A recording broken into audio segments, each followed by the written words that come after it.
And I think also our CEO, Gary Vaynerchuk, embodies this. He built these companies really to give himself and us a platform for something so much bigger. If you listen to him, he's talking about being kind to each other. And I think we all can find ways to bring good into the world, regardless of what industry we are in or what our job is day to day. It's ultimately about how we treat each other.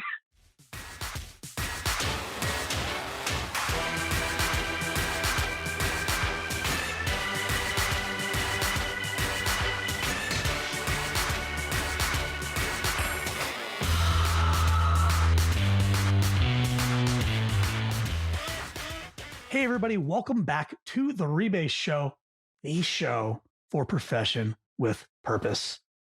And today, we're going to talk with one of the senior leaders of people operations at VaynerMedia, Katie Sagan. But before we dive into that conversation, I want to remind you that we've got the free Facebook community, the Profession with Purpose community, over there on Facebook. And if you haven't joined that community yet, then I'd have to ask you, what are you waiting for?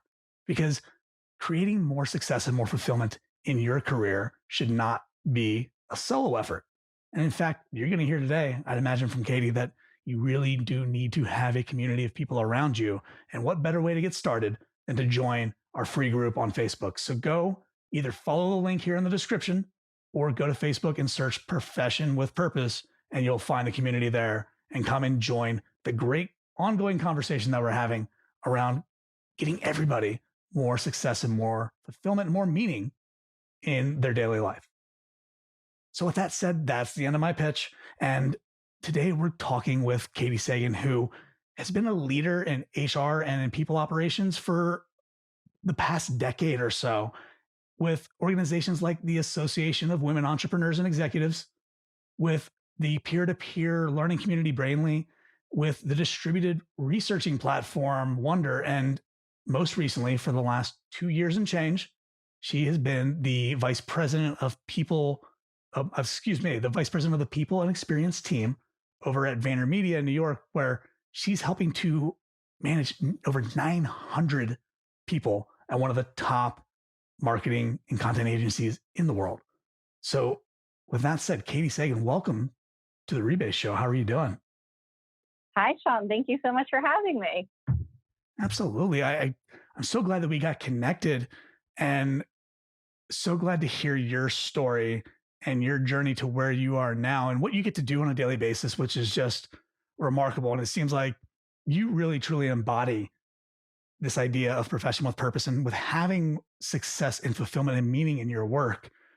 And I got to say, before we dive into a bunch of questions, and and as I've told you before, I'm not much of an interviewer. I'm just here to kind of listen to your story and then pick something on and say, I love that. Let's dive deeper into that. But folks, you got to know, when Katie and I first met, and we were talking about some ideas for what we might talk about on the podcast and how we might help you, the viewing and listening audience, Katie only really wanted to hear about my story.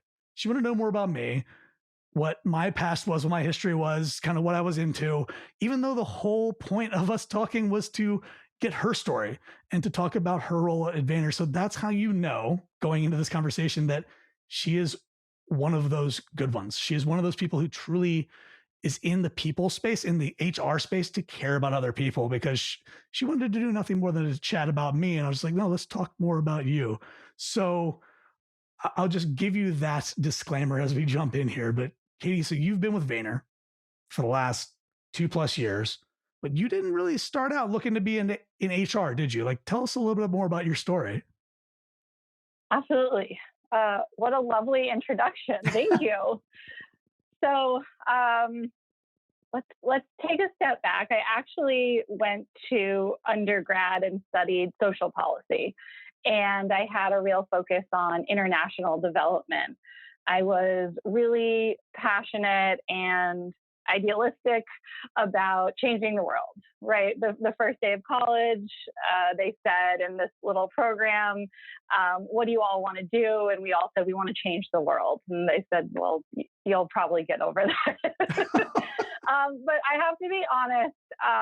I don't think that ever went away for me or any of my peers. And my path has always been, how can I have the most impact um, in my community, for my country, in this world? And I think I'm best suited to do that in kind of this one-on-one way with people. And it's taken me quite a while to figure out the best place to do that. So I started working in Kenya in community development there. I went back to graduate school to study international nonprofit management and finance. I then wanted to work in social enterprise. I believe that businesses have the most, honestly, power and resources to impact good. And so I worked for several social enterprises in an operations capacity. And in the last startup, I realized on the days when I became de facto HR were the days that I had the most joy, when I could really work with people on their career development. And so I found Vayner. In my job search, I had these two non-negotiables. One was finding the best chief HR officer in the city who was willing to train me, since I was making a bit of a pivot in my career, and a company that I felt really aligned to in their values. And that led me to Claude Silver, who's our chief heart officer, and to Gary, our CEO, and VaynerMedia, that has this unbelievable people first culture. So I'm now in what I feel like is a role that I'm not only good at, but that I love every day. Yeah. Wow. There's so much that I would love to unpack there, and we will probably unpack some of it. But first of all, one of the things that really stood out to me in what you said was that when you went back to school, whenever you were kind of researching global policy, global impact, you realized that when it comes to global issues, that businesses have some of the greatest potential to create impact. Can you dive a little bit deeper into that? Because I feel like, when it comes to finding purpose, a lot of times people feel like they need to cure cancer or solve major world problems on their own. And I love how you highlighted that it is oftentimes businesses who can create that impact. So can you talk a little bit more about that, and then maybe help some of the folks at home understand how they don't have to go work for the Red Cross in order to make a difference? Yes. And I've spent many years in therapy trying to contend with this very question in full transparency. So I'm actually really glad that you asked, and I get an opportunity to talk about it publicly.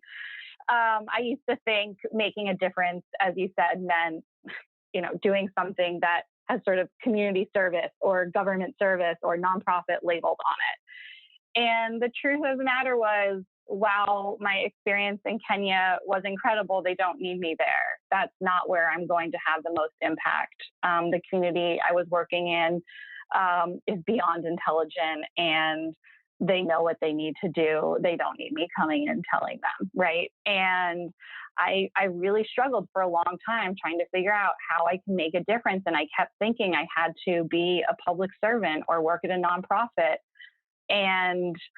But that just never felt right either. So then when I figured out the kind of idea of social enterprise, something started to click for me. Like, these companies have access to a lot of money. They have access to the best and the brightest people. And not that the NGOs and the government agencies don't, but the reality is that the money is with these companies, right? Mm-hmm. And so working at Brainly, we had access to millions of students around the world every day. And that is an incredible power. Yeah. And what are we going to do with it? And so I thought, okay, if I help build this company, I mean, how incredible, right? To touch hundreds of, when I am in a country like Poland or Russia, where this platform it started in Poland and spread that direction, every single student knows this company. That's amazing, right? And we had the opportunity to do a lot there. And when I thought about working at Vayner, my 18-year-old self was like, absolutely not. How could you work for an ad agency? This is a bad place, right? And then right. I realized Actually, we have access to probably billions, if not trillions of dollars through our clients. And we can make ads that are impactful and have a really, really special and thoughtful meaning or not.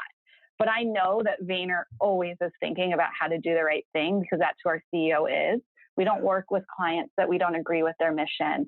So every day I help the people who make those ads. I'm not actually making the ads, but I know that my kind of superpower is helping people find their best selves, and then they can go do the best work.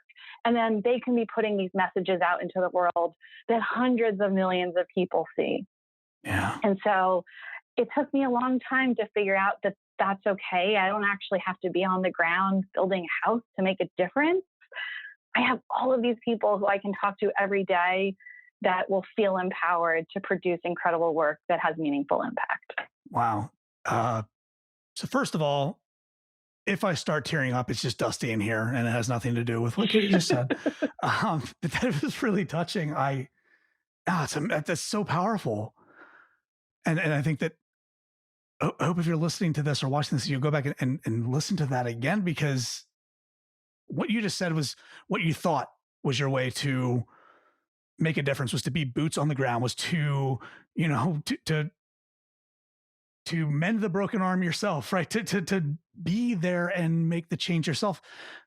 But instead, what you found through time, which you didn't find it immediately, it sounds like, but over time, you found that you could help to enable and set the right conditions up for other folks who can make that difference. Even if those folks aren't even directly boots on the ground, like you can actually get behind an organization and be involved in an organization that is making a difference, and that it doesn't have to be you who's right there on the front lines. So again, anybody who's feeling like they need to find more purpose, more fulfillment in their career, take a page from Katie's book here and understand like where you can be helpful. So thank you so much for sharing that. And it sounds like that was a very personal thing for you to share. So again, I want to honor you for it. Thank you. And I think also our CEO, Gary Vaynerchuk, embodies this. He built these companies really to give himself and us a platform for something so much bigger. If you listen to him, he's talking about being kind to each other. That's his message at the end of the day. And he's just found all these different outlets for it. And I think we all can find ways to bring good into the world, regardless of what industry we are in or what our job is day to day. It's ultimately about how we treat each other. Yeah. Yeah. No, it's funny. I think you and I talked about this previously. So Gary Vaynerchuk, Gary V, if y'all don't know who he is, then I apologize for the oppression of the rock you've been living under. But Gary has created some pretty amazing companies, and he's also a very well-known personality on the internet. But he has said some things over the past few years that I really resonate with, and I've been following his content for many years. But he talks about making empathy cool to people in their teens and 20s. And as somebody who, I'm 38, flirting with 39 here over the next month or two, who in my 20s did not really understand empathy, didn't really understand seeing things from other people's perspectives, didn't really fully embrace just being that kind of understanding person. To have somebody like Gary who is now doing that and making that cool and making that acceptable and making that accessible to younger people, I think is really, it's changing the game. And I hate to just use like such a, it seems like a stereotypical term, but it really is. And again, somebody who until I was 26, 27, 28, something like that, I didn't even know empathy was a thing. To have now kids can have a role model, somebody like Gary who talks about success and hustling and this and that, but also being kind to each other, I think is really valuable. And it sounds like that is embodied every day at VaynerMedia, to be humble, to be empathetic with the people that you're working with. I'm going to just throw you a very broad question. Can you talk a little bit about what humility and empathy means and how that manifests at Vayner? Yeah. And look, we're not perfect, but every day I know that Gary goes to sleep thinking, how can I create a safe and kind environment in every, not just at Vayner, but in every space that he is, which allows me to go to sleep knowing that I can wake up every day in an environment where I can do great work. And so I say that because so many organizations don't have the buy-in from the top. And we literally have a directive from our leader that this is a non-negotiable. We must be empathetic and kind. So I know it is difficult to navigate in an environment that's not already created there. But for us, we have Gary who has said, this is who we are, and it comes before anything else. We let people go who do not embody that, even if they are the smartest person in their field, because it creates a really bad environment. And then he hired my boss, Claude Silver, who we call the Chief Heart Officer. She might be known as a Chief People Officer in other organizations, but she is our Chief Heart Officer, and she is Gary's right hand.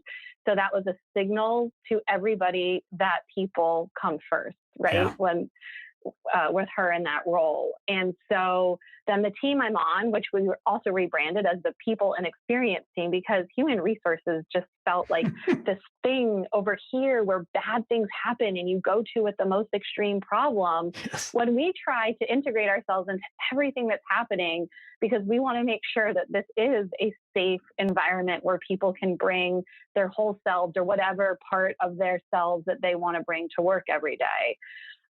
We do that in so many different ways. We do that through leadership being open. It is expected that all leaders have a pulse on what's happening with the most junior members of their team. That's generally not the case at most organizations. Anybody is allowed to talk to anybody, and it works really well for us. It starts off from day one when we actually put time on the calendar for new joiners with the most senior people in the company, including Gary. He meets every single person. Wow. To just demonstrate we truly mean this when we say you have access to every person here. And so I think that's one huge differentiator for us.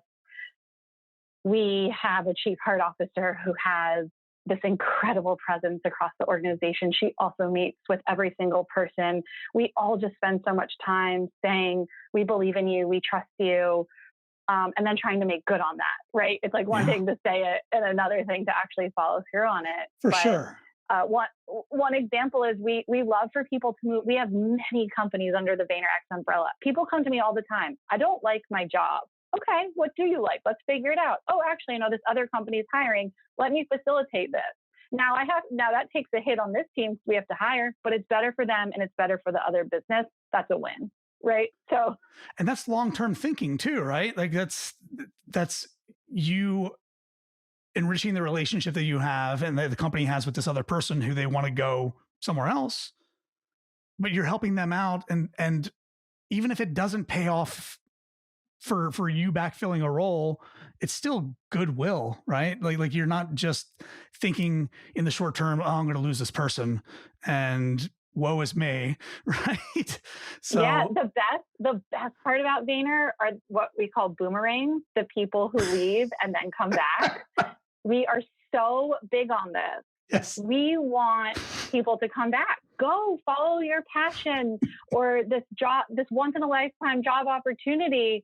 And then people often, they do it and they have great experiences and sometimes not. And we love that they want to come back. They come back in different roles and different titles at different times, but it's the best that we could leave on such good terms. They would feel comfortable saying, I would like to come back. And we say, yes, we can't wait to see you in 2 weeks. I gotta ask you, and feel free to say no comment on this. I gotta ask you, is that a bit of an ego boost for you and the company whenever the boomerang happens and people come back and they're like, I'd like to come back? A little bit. Okay. I think it's just a testament to the company. Yeah. It is a special place. And the fact that someone would want to come back and felt comfortable to ask is the best. Oh yeah, exactly. The fact that they felt comfortable enough to ask, or that they had the humility to ask or any of those things. I've if you're watching this on YouTube or wherever, and you see like my cackle, it's because I've experienced this, not probably as much as Katie has, but I've experienced this in my own life as a hiring manager and had somebody leave, and they left for like a hot new startup. And then within 9 months, they'd been at that place and then another place, and they came back through somebody else who still worked with me and said, I'd like to come back. And I just felt so, not like self-righteous, but just like welcome back, like so welcoming. I'm glad that they recognized that it was a special place. Right. So I was laughing like an idiot because I appreciate what you're saying. When you create a good place to work, even if people need to go elsewhere, if and when they do come back, and if they don't, fine. But if and when they do come back, it just reconfirms, right? It reaffirms that you've created a special place to work. Yeah, definitely. And that's amazing. I had so many other questions that I wanted to ask you based on that thread, talking about Claude and about Gary and so many other things. And one of the things I wanted to point out, you mentioned that Gary meets everybody, that Gary talks to everybody, like knows everybody. And again, this is somebody who has, I don't know how many billions of YouTube views and downloads of podcasts and all these other things. But at a 900 person company, it is not easy for one person to meet everybody. And I hope that everybody who's listening to this understands that. I remember one of the first companies I worked at here in Austin had about 70 people when I joined, and I knew everybody. The CEO would stop and talk to everybody. And as the company grew, when we got to about 110, 120 people, I started not knowing names of people who worked in customer success or in departments outside of engineering where I was. So for somebody, multiple people, sounds like Gary, the CEO, Claude, the chief heart officer, yourself, to really know everybody and not just know them by name, but to set aside, it's going to sound very terse, but to set aside budget. You're setting aside budget for people to go and know people in your company because it pays off on the bottom line, and it also helps to keep them there. I think that's really valuable. I don't even know, like really know where to go with the line of questioning there, but you did mention the last time we talked, you mentioned that like your primary directive is to make sure that everybody is fulfilled. I think, could you remind me of what's your primary directive from Claude, your boss, and from Gary? Yeah. So I have the pleasure of basically ensuring that everybody has the best experience that they can at Vayner. Gary wants everybody's job at Vayner to be the best career decision they've ever made, whether they stay here for 6 months or for their entire career. And it's my responsibility to make sure that that's true. So that means listening to what people are interested in. I love catching up with people. I ask them about their personal interests, and people love to, they get going on something. And then I think, oh, well, when this brand hopefully comes in, then you're the first person I'm going to move there. Right. And I keep notes about this, and it might not happen for 6 months or 3 years, but when it happens, they're the first call I'm going to make. I talk to people every day about their career development.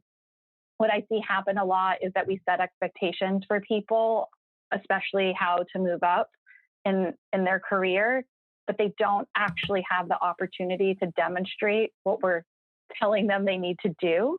So then how do we create those, what we call at-bats for them? Mm-hmm. Do they need to move teams? Do I need to work with their manager to create another kind of project? It's not fair to say, here are the expectations, but we're not setting you up for success. So I need to create those moments. Wow. I spend a lot of time thinking about how we cast the right team. Okay, I know this person has this skill set, this person has that skill set, but they both would complement each other better. This person has a deep passion for this, or this person has told me they really want to work on this, and I know X manager is the best at that, so they'd be a really good mentor. I just constantly want people to feel heard and listened to, and to remind them that they have so much control over their career, but they need to voice it. I don't know what I don't know. Yeah. And so that's what comes out of a lot of conversations I have care about and where they want to go in their career, and then trying to remove any roadblocks for them so that they can get there. Wow. So much there that's just amazing I can't even think about how exactly to approach it. Again, maybe this makes me seem like an amateur, but the first thing that you really touched on that really struck me was that, you are at the top of the people and experience team at Vayner. And we could talk about human resources as a term versus people and experience, but your primary job is to listen to people and really to listen to people. And you even said it yourself, to make sure that they feel heard. And could you imagine, folks, if you are the owner of a business, or you are, a leader in a business, or even if you're an individual contributor, could you imagine what just making sure that somebody that feels heard, what that could do for their career? Because I can't tell you the number of things I've probably forgotten from one-on-ones with my direct reports or with my peers that I wish I had remembered, right? That could have helped them out, or a situation I could have put them in. And Katie, it sounds like a big part of your job is listening to people and then playing strategic coach, which you get to kind of be like the general manager on the field and like putting teams together. I kind of want your job right now because it sounds really exciting. You get clearly, and as an engineer and a problem solver, I'm like, wait, puzzles? Let's go. But you get to take people's wants and desires and their passions for career growth and their passions outside of their career. And you get to say, wait, I know so-and-so said that they really don't care for football, but they love hockey. And we're about to, sign this NHL team. So put them like, that is listening. And that is listening with the intent to just really put people in a position to succeed. And pardon my language, and here comes the explicit mark, but damn, folks, if you are not listening to the people that you work with and then trying to put them in a position to succeed and trying to help them out, then you can't really expect the same in return. So that's the powerful lesson I took away from what you just said. I'm sure there are plenty of others, but really just being there and listening to people is such a powerful thing. And if you're in HR, which I've got my own feelings about the word resource coming immediately after the word human, but we won't get into that. You can listen to the archives for that. But being there for people operations and people experience is really just, wow, it's fantastic. And again, sounds like you have the kind of bosses that will support you in that. So tell us a little bit. We talked about this the last time that we spoke. Tell us a little bit about what it's like having a boss who is willing to completely disagree with you on your takeaways from something, your approach to something, your decision on something, and they're willing to completely disagree with you, but also support you. Tell us a little bit about what that experience is like. Yeah, I think this is part of what I was talking about in terms of creating a safe environment that Claude and Gary are very passionate about. So I feel very comfortable going to Claude or Gary with an opinion or a recommendation, and knowing very well they might disagree with me, knowing that we are going to have a difficult conversation. I do not fear for my job. I do not fear that there will be retaliation afterwards. I know that we all come from a place of good intention, and we're trying to get to the best outcome. And I'm really lucky because I know that Claude and Gary have my back, because they've said to me, I have your back. They say, I trust your decision, even if I disagree with it, but this is your call. And already to have that kind of autonomy, because it is not my company, it is not my team, to have that kind of trust because I'm so close, to whatever is going on. And then them saying to me, even if you make the wrong call, we still have your back. That's how people learn. And Wow. so I think that we get to better outcomes because I'm not scared. And I know that and I'm going to use this word, which I think is not used in business, but I know they love me. they care so deeply for me because they tell me that all the time. And so I know even if maybe we don't have a good day together, they ultimately still care and have my back. And that is spread across our organization in such an incredible way because all of our leaders, I think, really embody that. And at the end of the day, we just want what's best for everyone else. Even if that's not what's best for our team or our company. A great example of this, I work specifically with the media team, and there's almost 20 media leads. And we have a discussion every other week. What does the media team do? So they are the media department at our agency. We're a fully integrated agency. So we have creative and media and strategy. Okay. And so these are, the buyers and the planners and analytics. Sorry for interrupting. I'm an engineer. I don't understand how any of this works. So no, I didn't either 2 years ago. I'm learning as well. So anyway, there's 20 very senior leaders, and every week they get together, or every other week they get together, just talk through staffing. And we really have conversations where we say, we had this open hire. Does somebody else have somebody that would be a really good fit here? Nobody wants to lose people on their team because that means they now have to wait another 4 to 8 weeks. But if they know that's a better place for the person on their team, they say, yep, I have a person. Or they know this business needs more help and their business is slow right now. Yep, I can lend that person out for the next 3 months. That is true leadership. That truly is. And I've not worked, to my knowledge, at a 900-person company where you could do that sort of trading is the wrong word. I can't think of the word right now, but that's sort of, putting people in the right position to succeed for their career and for the organization to succeed. I have worked at smaller companies, 200, 300, 400 people, where somebody moves from one department. So I'm in software. A lot of times somebody in customer success who knows the software really well will move into something like quality assurance because they know the software really well and they don't want to answer phones anymore because they have this skill or this knack. And I've known those departments to hold on with a death grip to the person they don't want to lose because now they're at a disadvantage. And again, that's not to blame anybody, but it sounds like this environment is, even if it's begrudgingly, they would be better served over there. Now, will somebody please come and help me backfill this position? So if somebody does that, if somebody says, yeah, I've got the right person for you, but it's going to put me at a disadvantage, then what happens? Just out of curiosity.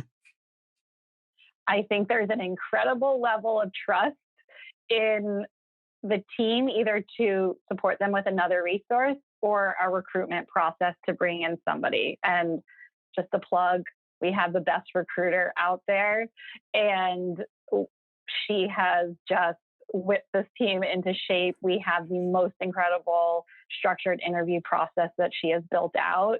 And it took a while for people to understand it. And now that she's been here for a long time and they get it, they have an incredible amount of trust that, okay, we know Beth is going to go out and find us someone equally as amazing. But that takes a lot of trust. It does. And it took a while to build. Yeah. And trust doesn't just come overnight, right? She had to do that, and you had to see it in action a couple of times, or a couple dozen times.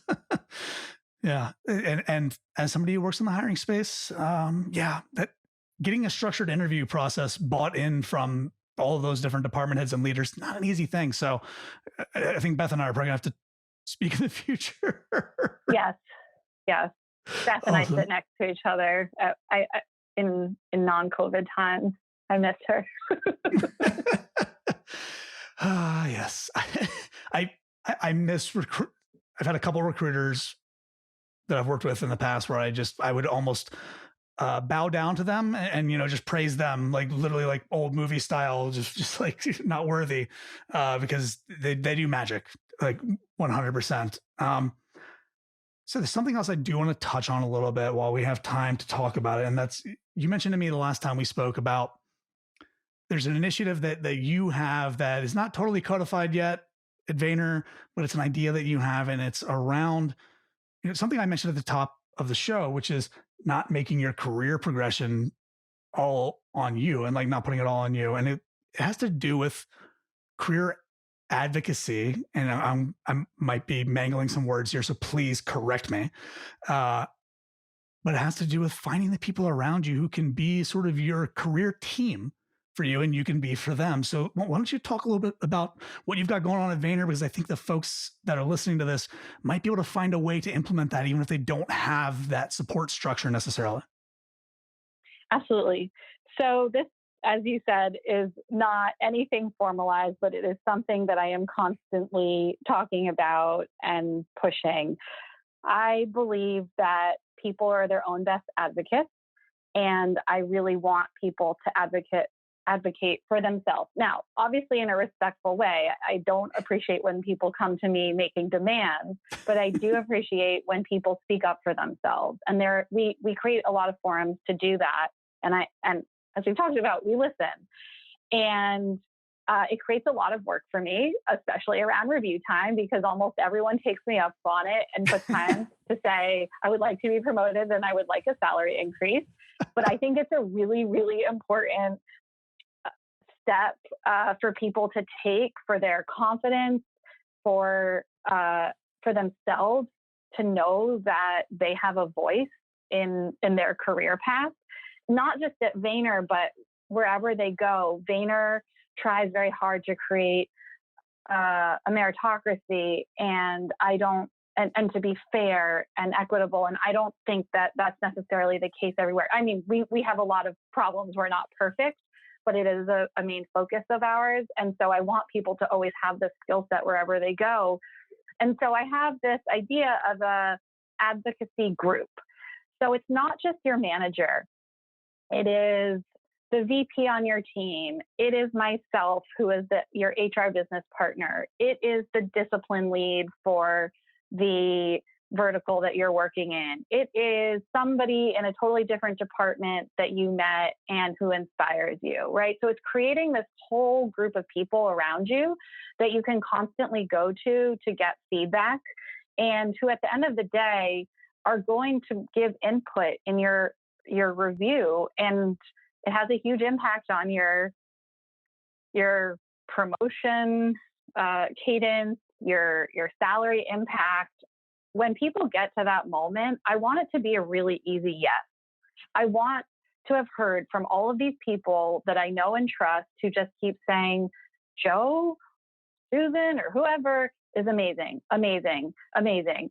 And by the time I get to the actual decision-making process of that salary increase or the promotion, it's like, well, what else do I need to hear? I don't even need to read the whole review. Amazing.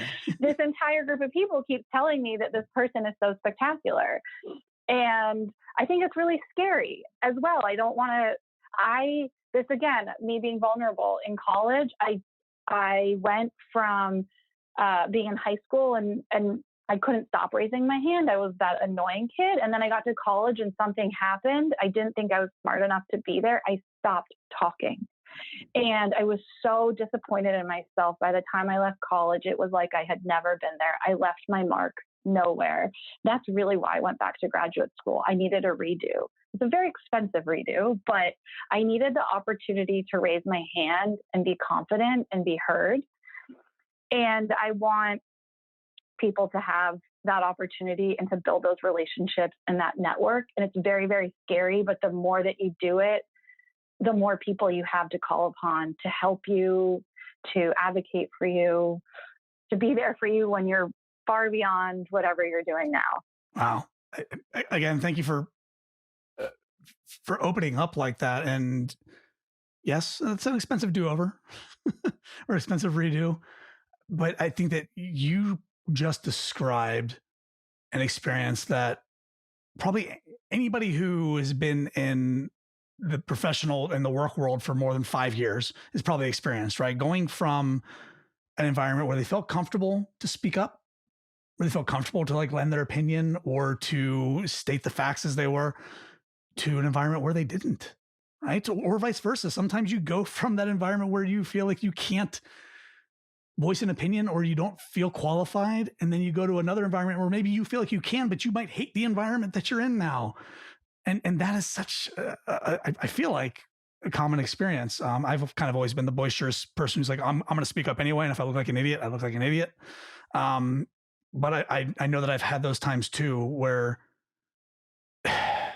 especially I work with a lot of engineers and I have over the years, so many people do not want to ask the dumb question or what they think is the dumb question. But in the meantime, half the room is thinking of the same question and won't raise their hand.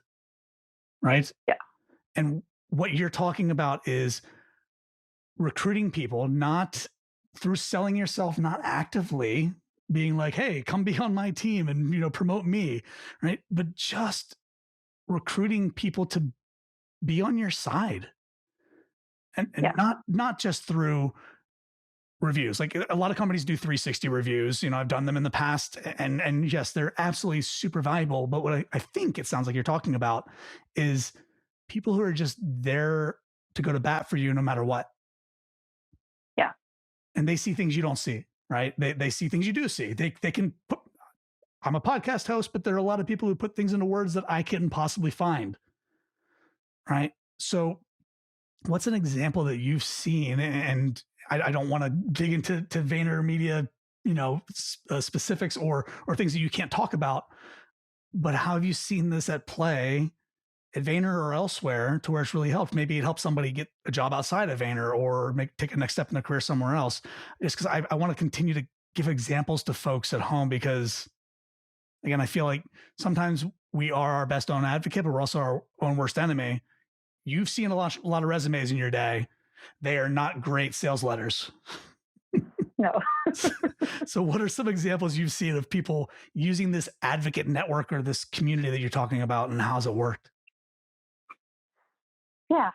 So one example, I'm going to create makeup examples, but they could be applied anywhere. You are on a team and you do have a really poor manager, and you are not getting the experience that you need in order to move up. Your relationship with that manager is creating stress for you. You're now not showing up as your best self. Now you have friction with your teammates. There are lots of things that can happen, right? When you have a poor manager. Now it's coming back to me. This person is behaving like this. The manager is frustrated and says they're not a good employee. And I'm thinking, so strange. I thought they were great. And I know they're so smart. I saw them in this meeting. Well, when that person has other people that they know well, that they've been building relationships with over time, I can go ask them, what do you think's going on? Well, look, they're not their best self because this thing happened and I'm trying to coach them in this way. Awesome. Great. Go to somebody else.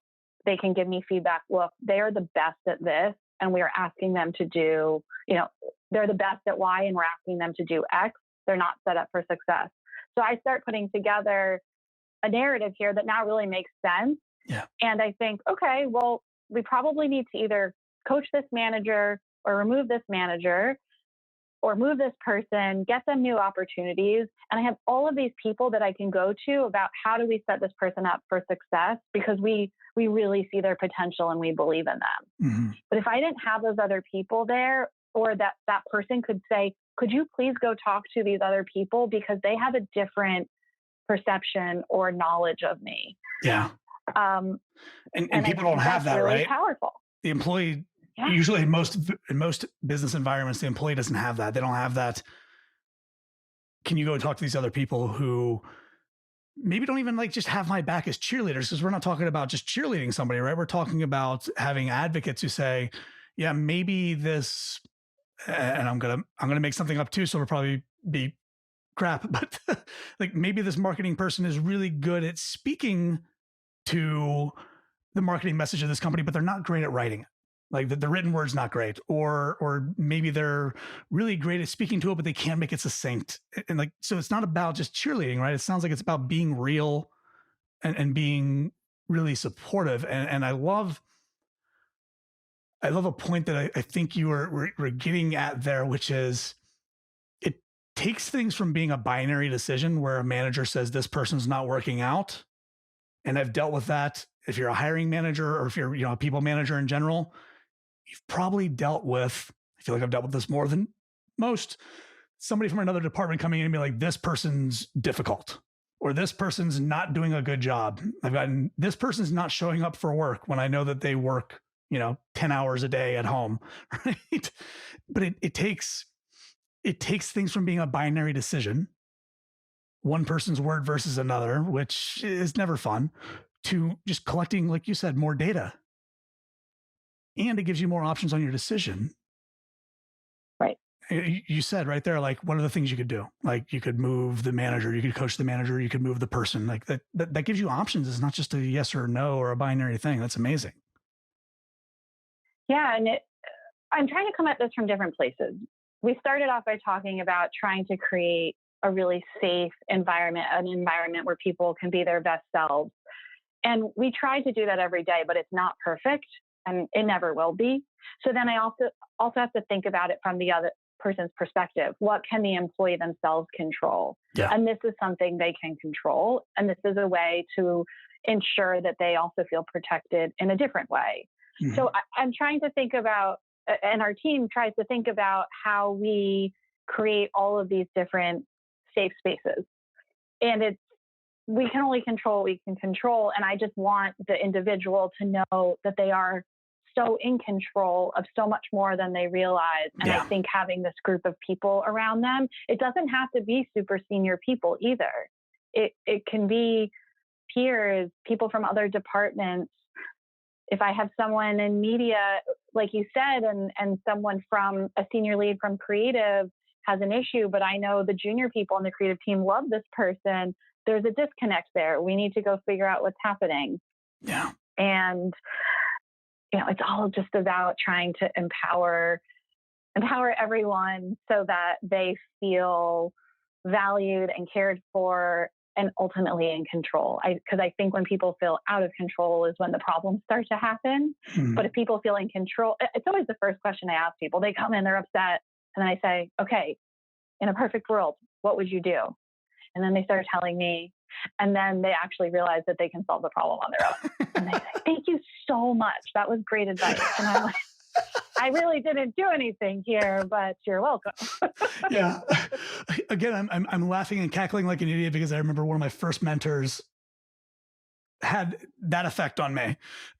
We had separate offices and they were, right down the hall from each other, and great technical mentor. And I remember I used to walk to his office so many times to ask him to help me solve a technical problem, to where eventually I just walk over there and I peer in the door and go, okay, I got it. And I walk out and be like, thanks for your time.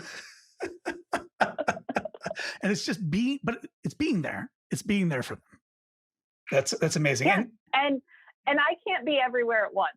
So this is also to help me scale. If there's all these other people they can go to as well, they have so many resources and they're trusted resources. Yes. So Gary, if you are watching this, or Claude, if you're watching, this is Katie at scale. This is what she's doing. Just so you're aware, this is her Katie at scale plan. You may end up with like some AI software that is just, called the Sagan factor. We don't even know about it, but if that existed, I'd buy it. I'd make it a SaaS product. I'm on board. I do also love what you said there. Is you talked a lot about creating an environment where people feel protected, but not to doubt what you said. But to me, the word is supported, right? You can't protect people from a boss that doesn't like them. You can't protect people from work that doesn't suit them. You can't protect people from a career path that they don't care about, but you can support them. And what it sounds like you're setting up here is a support structure for people. Yes. Thank you. Yes, that's exactly what it is. I appreciate you helping me with the language there. Yes, it is a support system, the same way that we have friends and family that we can go to. I know that I'm going to call my mom if I have a certain set of problems, my dad if I have a different set, my sister, my brother, right? And that's exactly what this is, a support network.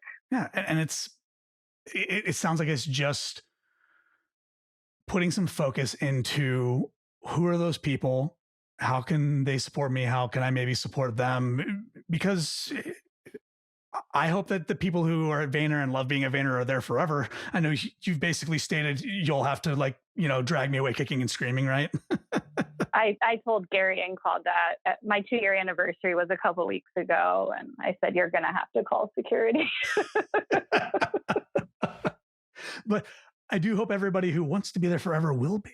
But sometimes somebody's going to want to go and, I don't know, start their own company, or they're going to want to, branch out beyond something maybe that Vayner does. And it would be nice for them to have a manager who wasn't their manager, but who can speak for them, or a coworker who is in a different department who says, oh, you should go and talk to this person because they can totally, like, this is the, like, sort of the natural, I think, organic networking and community building. This speaks to a lot to that I think is really going to be super important for anybody in the future of work. I'm not an expert.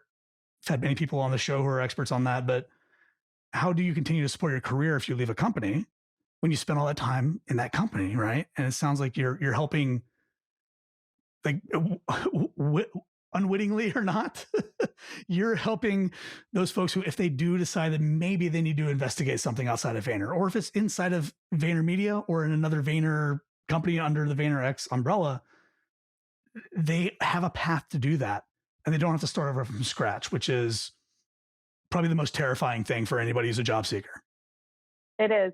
I have my favorite part about Vayner and what Gary has created in this safe environment is people come to me. I said this before, and they say, like, I don't really like media. And sometimes they say, and I also have this passion, and I know that Gary does as well, and he's connected.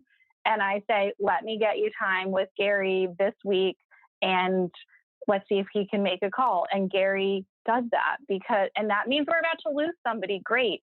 But if that's truly that person's passion, and Gary can pick up the phone and make an intro, he would be happy to do that, as would anyone else at this organization. And it doesn't need to be a secret.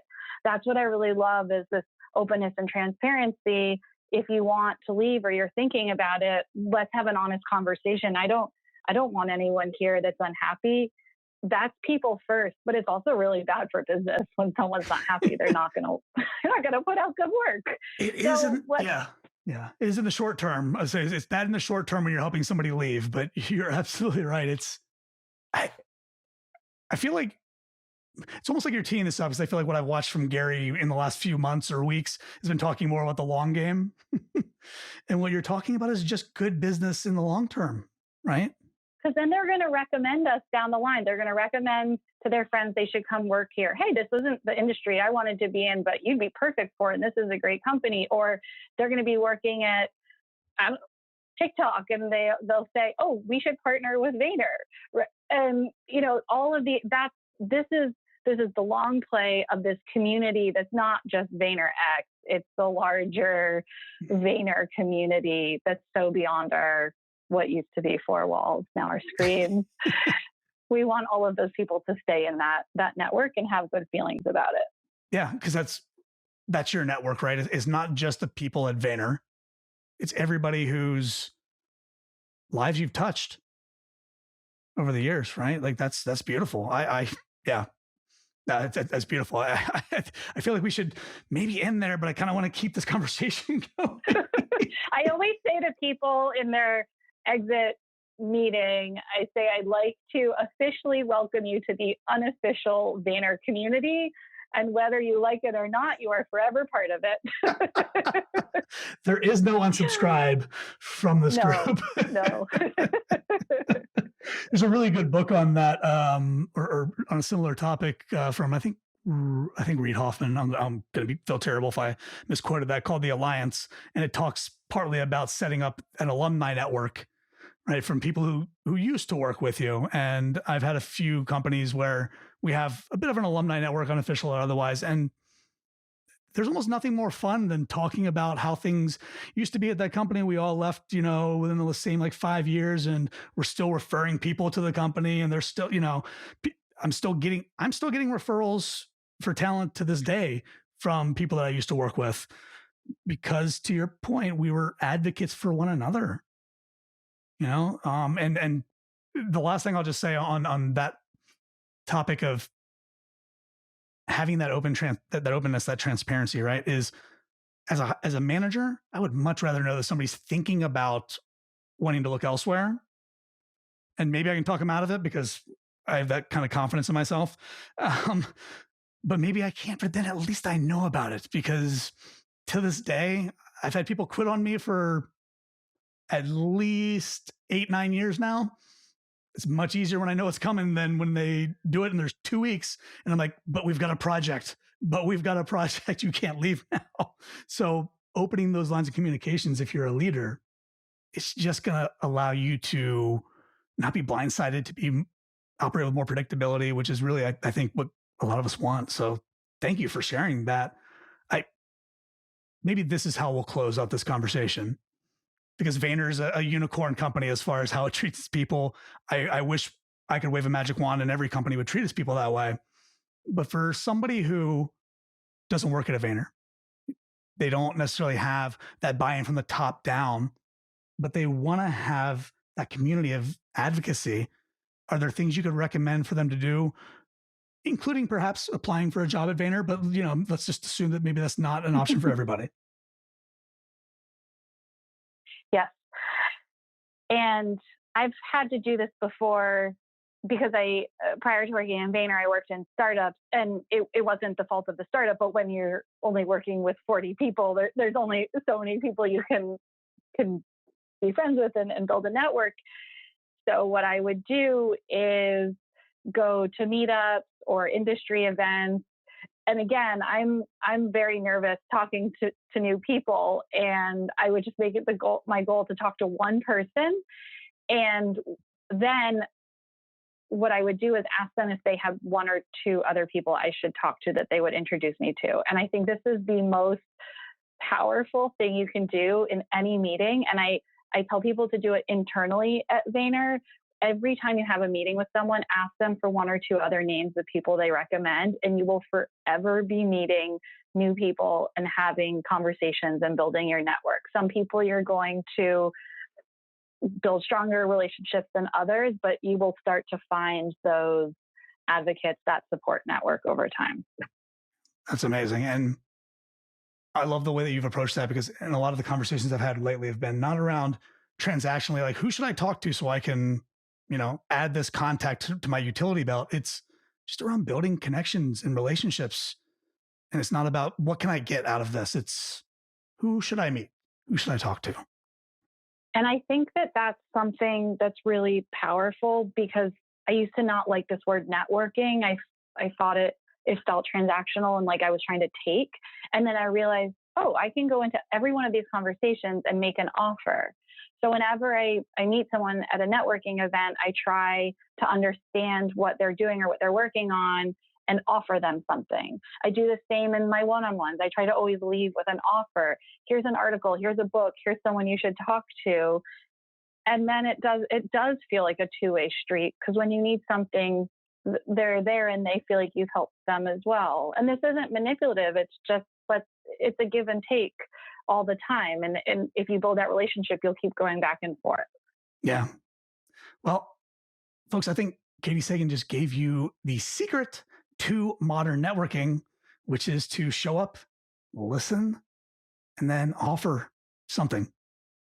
So I got to say, like I said, I love this conversation. I feel like we could keep going and going and going and going, but I want to be respectful of your time. Anything else that you would leave folks with who, again, are on their journey to find a little bit more success, a little bit more fulfillment? It sounds like it took you a while to get to this place that you're at now, but it also sounds like you've enjoyed some of those spots along the way. So what would you say to somebody who maybe isn't totally feeling fulfilled or successful at their job right now, but they're trying to figure that out, that next step? A couple things. One, every challenge is an opportunity. That sounds cliche, but when I look back, the hardest moments of my career are the ones that have made me who I am and brought me to where I am. I'm going to stop you because I want to know what one of those moments was, just because you're right. It does sound like a cliche, and you're right that it's true.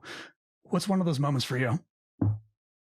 Sure. So working in a startup and being essentially having a seat at the table with senior leadership is very stressful. And it feels often chaotic, and it's, you're constantly changing in a startup. And then now that I'm at Vayner and I don't necessarily sit at the table with Gary and his C-suite, I'm more consulted, around those meetings. I have an incredible amount of empathy for the decisions that they do make because I used to sit at the table and have to make them.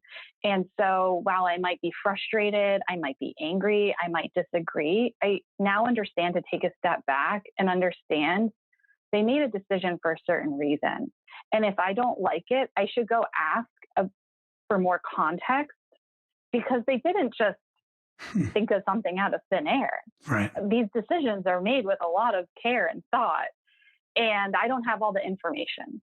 So I need to go ask for it, or at least have the empathy to understand that there was thought that went into it and I don't have the full information. So I should not judge the situation. Well, thank you for that. And thank you for accepting my challenge. Yeah, no, it's a really good one. And there are times in my career where I have worked 24/7 and been really pissed about it. And now I look back and I'm like, oh, I can handle anything. I made it through. I'm still here. I'm okay.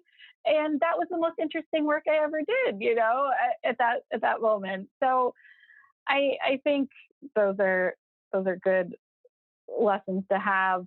I lost my train of thought. What was that? I derailed your train of thought. That's all on me. It was just any additional nuggets of advice for somebody who's looking for that next step for more success and fulfillment in their career. Like I said, my fault for running that train off the tracks. I would be patient with yourself. I think people get wound up very fast and feel like something needs to happen immediately, but no career path has a straight line. And my path to Vayner was I met somebody who introduced me to someone who introduced me to someone. And that is always how I have landed in the job. And so I think being patient, but you got to put yourself out there, and you have to meet people. And the last one is to just be yourself. I decided when I went into these interviews, this last round, when I accepted at Vayner, I was going to show up as me. Because if I got rejected, I at least knew that I showed up as myself. And if I got hired, I knew that they knew who they were getting. And I think that's really, really important because it's a two-way street. You don't want to join somewhere only to realize it's not a good fit for you either. Yeah. And if you pretended to be someone you're not, it will come out. And I think that people are really attracted to people who are genuine in themselves. And I think that's a really, really hard thing to do. It's really scary again. But those are always the people in interviews that I enjoy the most, who I think are being truly authentic and will add something to our culture. Wow. And you finished up with one of my favorite phrases, which is additive, being like adding to the culture, not just assimilating to the Borg. So I think that we might have just recorded the perfect episode, folks, the perfect conversation with Katie. So we did it. Congratulations. Streamers and balloons and things will come later. Thank you so much for joining us today and for being able to really paint a clear picture of what it can be like at a safe organization with psychological safety and where your ideas are supported and you can show up as yourself, but also to help folks who maybe aren't in that environment or maybe kind of are, but don't realize it yet, and how they can, continue to progress in their own careers and their own lives. So thank you again, Katie, so much for joining the show today. I'm blown away by everything, which is why I'm kind of, losing my thoughts here. Thank you so much, Sean. I had the best time. This was great. And yeah, absolutely wonderful episode. Can't wait to have you back and talk even more about, the way things are progressing and how you've now codified this, career advocacy group. And it's become, again, the Katie Sagan SaaS platform that now is taking over the corporate world. I cannot wait to hear that update. But until we have that conversation, And until the next time, the next episode of the Rebase Show, where we are all about profession with purpose. Thank you, everyone, so much for tuning in. And until we talk to you next time, this is Sean signing off. Cheers. Hey, it's Sean again. I know you thought that was the end of the episode, but just when you thought you were out, we pulled you back in. Just for a minute, though, with a few final reminders as we wrap up our time today. First, if you haven't already subscribed, what are you waiting for? By subscribing to the show, you'll get access to every amazing conversation and solo episode in the archives. Everything from the future of work, to going into the business of you, to dealing with stress when you're feeling overwhelmed, and you'll automatically get every new episode right when it gets released. And I don't need to tell you how to do this because you're a podcast listener and you're listening to this show, so you're obviously awesome. Now, if you are enjoying the show, then all I want for Christmas is your 5-star rating and review. And I've made it even easier for you to do so. Just tap the link in the show notes or go to ratethispodcast.com/rebase. Now, every new rating and review makes me feel like the popular girl in school. But more importantly, the podcasts with great reviews are the ones that get featured on podcast platforms. So more people will discover the show and we can continue to grow this movement of profession with purpose. And last but not least, if you enjoyed this episode, and if you're not driving right now or flying a helicopter or performing life or death surgery, then please screenshot the episode and tag me on Instagram at RebaseHQ. Doing just one of these things will absolutely make my day.